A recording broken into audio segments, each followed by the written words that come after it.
It's a nice quiet Sunday morning here up at the main 6-acre nursery.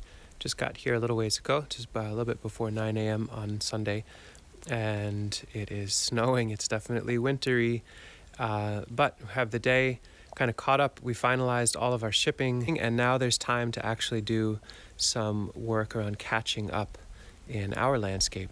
In years past, before there was a lot of interest in the plants we grow, I would use the entirety of the fall, basically from early October until now, to do transplanting and dig up trees that we had grown from seed and find homes for them.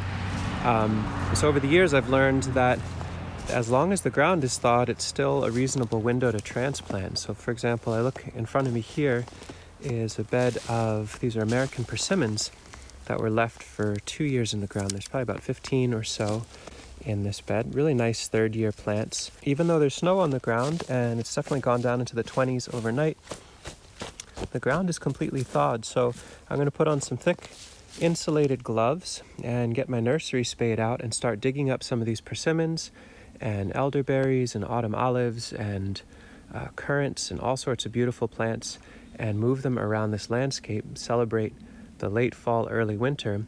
And with the ground being thawed and being able to get some mulch on there soon enough, they should actually be able to establish some good roots this winter and do just fine next year.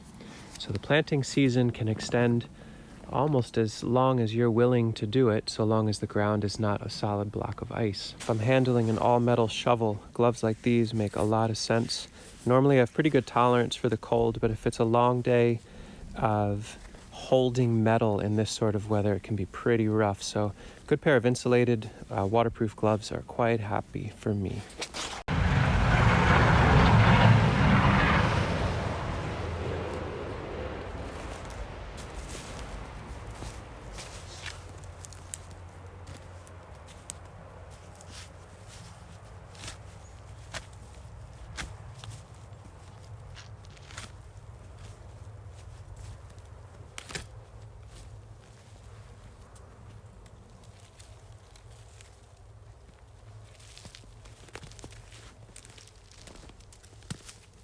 It's cold enough, I don't want to dig out a whole block to transplant, so I dug up 3. I'll leave the soil on there and I'll start moving them along to a new and permanent location before they start getting too chilly. I've been meaning to test American persimmon in a more thorough way in the context of juglone in the understory of black walnut. So I'm going to plant these 3 to the south of this nice stand of black walnuts. Some catalpa and pawpaws are already really thriving under here. I have suspicions that the persimmon will do really well too, and this way we can actually test in a real way.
I've planted so many trees over the years, I don't get too fussy about it anymore. I find a spot that feels like it might work and dig a hole that's good enough, get them in, get some good compaction, and set intention to either sow this out to a companion plant or ideally find another thaw in a week or 2 and move some mint or some alliums or some other support plants. But persimmon's so strong, they'll be fine even if I don't. The other 2 will go pretty much directly below this walnut, and we'll see how they do over time. I have a good feeling about it. If it felt like a really raw experiment, a complete unknown, I don't think I'd commit the plants to it. It feels intuitively very reasonable.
I've learned over the years there's real value in leaving thorny, brambly plants in the landscape.